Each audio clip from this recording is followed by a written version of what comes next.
వామాచారంలో ఉన్నటువంటి వాడైనా సరే ఎక్కడైనా మోక్షం పొందాడు అని చెప్పచ్చేమో కానీ తాంత్రికుడు మోక్షం పొందాడు అని చెప్పడానికి దాఖలాలు అనేవి లేవు.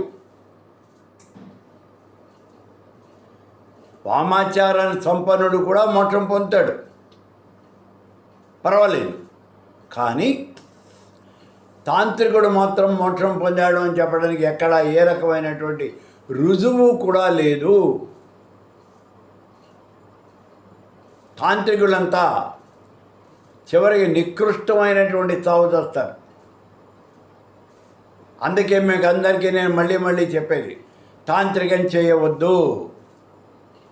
ఆ మధ్యన కొంతమంది అడిగారు నన్ను, ఏమంటే ఆయన ఎవరో ఉన్నట్టు ఒక ఆయన ₹1,00,000 ఇవ్వాలి ఆయనకి,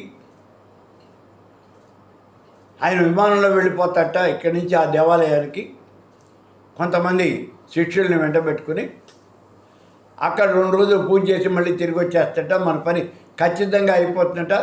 ఆయన 5 లక్షలు తీసుకుంటాట ఈ పని చేసినందుకు. 5 కాదు, నేను 10 లక్షలు ఇస్తాను, నేను ఇస్తాను 10 లక్షలు, నన్ను తీసుకెళ్ళి ప్రధానమంత్రిని చేయమనండి. 10 లక్షలు కాదు 10 కోట్లు ఇస్తాను, నన్ను ప్రధానమంత్రిని చేయమనండి.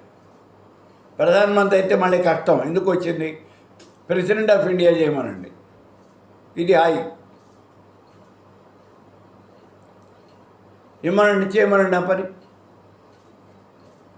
నమ్మద్దు. తాంత్రికంలో అసలు తాంత్రికానికి మీరు అంగీకారం తెలపవద్దు. పూజలు జపాలు చేసుకోండి, ఏమవుతుంది, ఫలితం వస్తుంది, లేకపోతే మహా అయితే ఫలితం రాదు, అంతకన్నా ఏం కాదు. కానీ తాంత్రికంలో నీకు దెబ్బ కొడుతుంది. ఆ దెబ్బ ఎలా ఉంటే నీ తల పగిలిపోతుంది, ఇంకేం లేదు, కాళ్ళు చేతిలో పడిపోతాయి, పక్షవాతం వస్తుంది, మంచం ఎక్కుతావు, జీవితాంతం మంచంలో పడి ఉండాలి.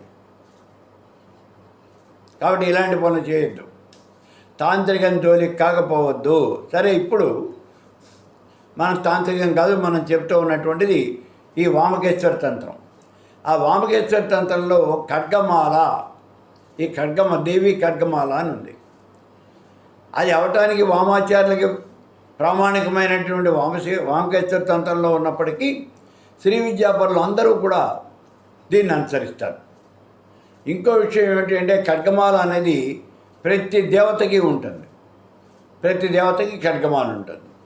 ఇప్పుడు మనం శ్రీదేవి ఖడ్గమాల దీన్ని కూడా చూడాలి మనం.